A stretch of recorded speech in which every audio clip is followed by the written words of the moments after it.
일단 사실 저는 엔비디아의 GPU를 대체할 수 있을 만한 제품이 나왔다는 것만으로도 엔비디아가 가격을 조정할 수 있는 요인이 된다고 봅니다.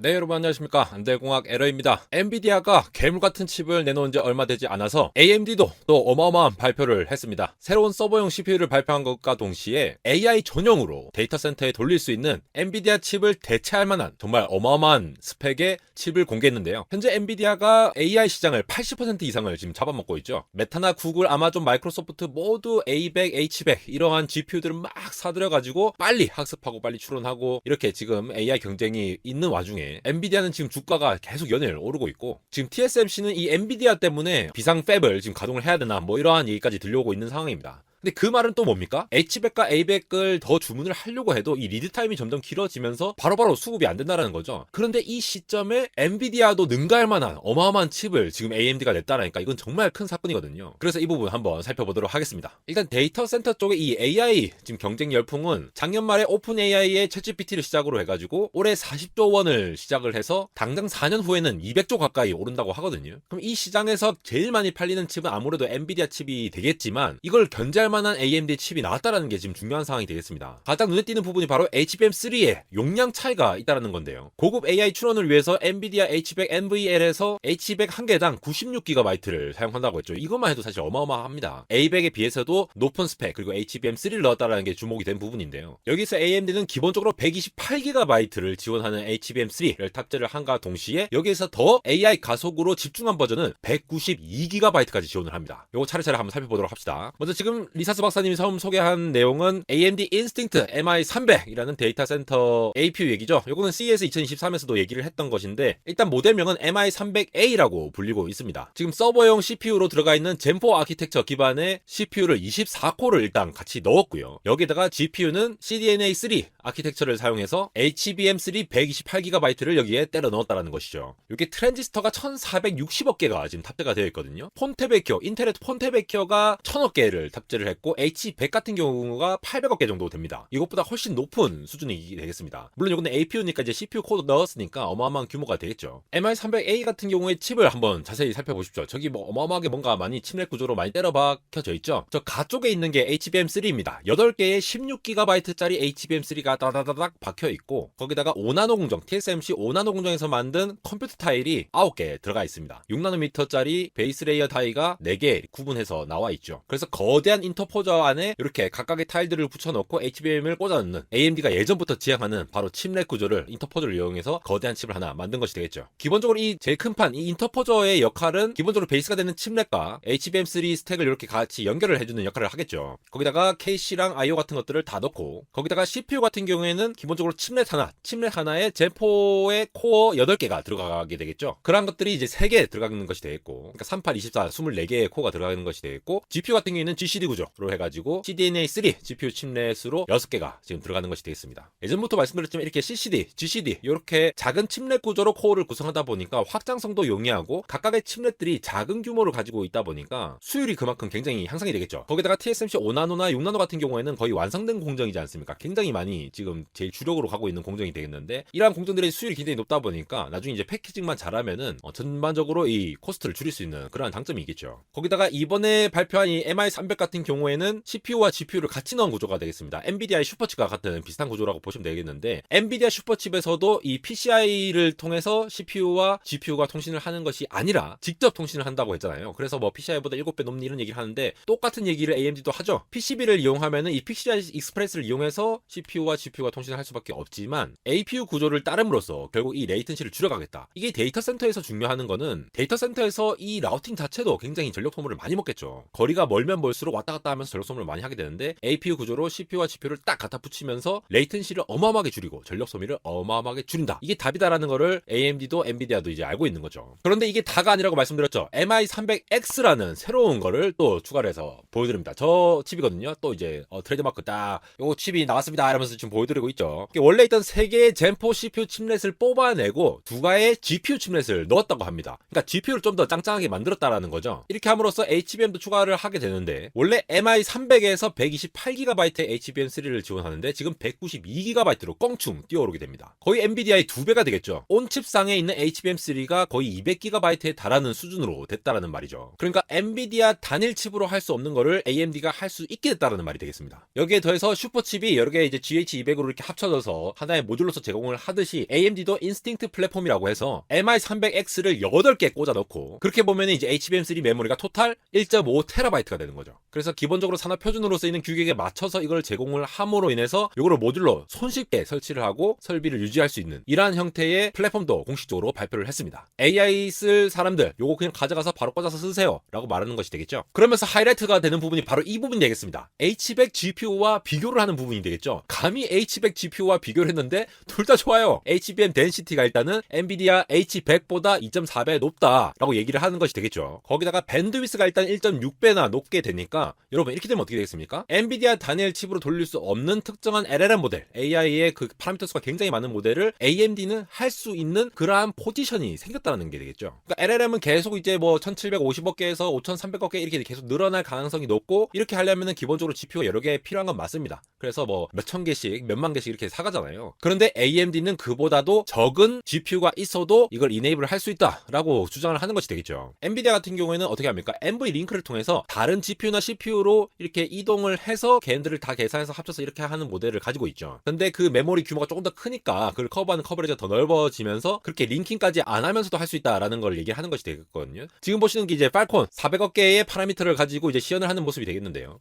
사실 여기서 뭐 C를 하나 적어주는데 저거 자체는 그렇게 놀랍진 않아요. 그런데 400억 개의 매개 변수를 HBM 메모리에 이제 넣어놓고 이렇게 바로 싹 돌릴 수가 있으니까 굉장히 큰 모델도 여기 다 넣을 수 있다라는 얘기를 하고는 것이 되겠죠. 그래서 팔콘뿐만이 아니라 저렇게 GPT-3, PAM2 뭐 저렇게 계속 파라미터가 증가하는 상황에서 GPU 수는 계속 올라갈 수밖에 없는데 AMD 거를 쓰면은 더 적은 수로 더 큰 모델을 구동할 수 있다라는 거 확실한 장점이 될 것 같습니다. 일단 사실 저는 엔비디아의 GPU를 대체할 수 있을 만한 제품이 나왔다는 것만으로도 엔비디아가 가격을 조정할 수 있는 요인이 된다고 봅니다. 경쟁자가 있어야지 아무래도 가격이 떨어지고 하겠죠. 아무리 엔비디아가 기존의 플랫폼을 잘 갖춰줬다고 하더라도 기존의 쿠다 생태계도 엔비디아가 이제 개발자들한테 계속 이렇게 교육도 시키고 하면서 나름대로 생태계를 잘 견고하게 만들어 왔기 때문에 AI를 이렇게 꽉 잡고 있는 거잖아요. 그런데 AMD도 이제 새로운 하나의 생태계를 만들려고 합니다. 그러한 생태계를 지원을 하게끔 또 AMD도 구축을 하고 뭐 허깅페이스라든가 다양한 AI 플랫폼과 협력을 할 거기 때문에 이제는 충분히 엔비디아와 경쟁을 할 수가 있고 지금같이 이제 엔비디아 칩도 막 생산할 수 없는 상황에서는 AMD가 적극적으로 경쟁자로 마켓 셰어를 점차 확대를 해 나갈 수 있다라고 느껴지거든요. 그러한 의미에서 이번에 MI300X의 발표는 정말 굉장히 주목할 만한 부분이 있었다고 생각합니다. 실제로 AWS, 아마존에서 요거를 검토를 하고 있다라고 얘기를 하고 있거든요. 더군다나 기술적으로도 거의 뭐 끝판대장이에요. 일단 기본적으로 칩렛 구조로 넣어가지고 뭐 CCD, GCD 이렇게 각각의 칩렛을 이제 다 엮는 구조로 해서 코스트를 줄이는 시도를 했고요. 거기다가 3D 스태킹을 계속 이용해서 이제 쌓아 올리는 형태를 갖죠. 거기다가 또 이제 여기 발표에서도 나왔는데 유니파이드 메모리를 사용한다라는 거. 그러니까 APU 형태, CPU, GPU의 통합된 형태에서 이 메모리를 따로 가져가지 않고 유니파이드 메모리를 활용해서 레이턴시를 줄이고 속도를 더 올릴 수 있다라는 거죠. 기본적으로 유니파이드 메모리를 활용하게 된다면 일단 개발자들이 편해요. 데이터 센터를 운영하시는 분들이 이거를 개발해서 뭔가 AI를 돌리려고 할 때 뭐 CPU에 어떻게 하고 GPU 어떻게 하고 이런 얘기를 하는 것이 아니라 그냥 똑같은 메모리를 액세스하기 때문에 똑같이 어드레싱을 해서 가져올 수 있기 때문에 그게 편한 거죠. 거기다가 메모리도 이제 똑같은 것도 복사해서 이쪽으로 D램을 옮겼다가 여기로 옮겼다가 이렇게 할 필요가 없으니까 전체 용량도 효율적으로 활용을 할 수가 있다라는 거죠. 그런데 메모리 자체가 높기도 하죠. 거기다가 AI 디자인까지 다 합쳐가지고 이렇게 모든 기술들을 다 합쳐서 엔비디아 나와 이렇게 한 걸 보니까 또 리사스 박사님의 저 인자한 저 모습이 정말 또 무서운 인상으로 또 느껴지기도 합니다. 이미 HPC랑 AI 마켓에서 MI250X라는 걸 제시를 하면서 지난번에 리사스 박사님이 학회에서 이런 얘기를 했죠. 첫 번째로 엑사스케일의 슈퍼컴퓨터다 이렇게 발표를 했는데 거기서도 이제 강조를 한 게 있습니다. AMD의 방향은 마치 엔비디아 들으라고 얘기한 것 같아요. 그냥 막